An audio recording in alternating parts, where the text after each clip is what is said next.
የጥፍር ባለሙያ ግን ጥፍር ብቻ ነው የምትችሉት? ምንድነው በግማት ሰሩ ለምትሉን እህቶቼ እንኳን አደረሳችሁ። ይኸው እስከ 4 ሰዓት ማታ አምሽተን ስራ፣ ከዛ በኋላ ሌሊት ሙሉ ደግሞ በዚህ ሁኔታ እናነገዋለን ማለት ነው። ዶሮ እየሰራን ነው። በርበሬ የሳምንት ድልህ ነው ያረኩኝ። ድልህ አሰራር ደግሞ ሌላ ጊዜ ያሳያችኋለሁ። ዶሮዬን ይህን ሙልጭ አድርጌ ያጠብኩት እዩት እንዴት እንዳጸዳሁት።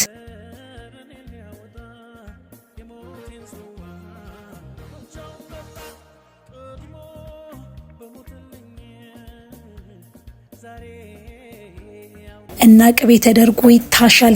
ይሄ ደግሞ ስንጥቅ አድርገን በጋለ መጥበሻው ላይ ቅቤ አድርገን ጥብስ።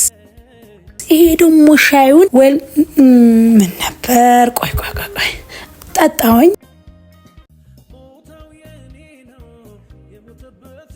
ከዛ በኋላ ይኸው እየደረሰ ነው። 1 ሰዓት ሆነ ነጋ። ከዛ ልጆቹ 4 ሰዓት ተነሱ። ከዛ ከጨራረስኩኝ በኋላ ተጣጥቤ ትንሽ 1 ሰዓት ናፓረኩኝ።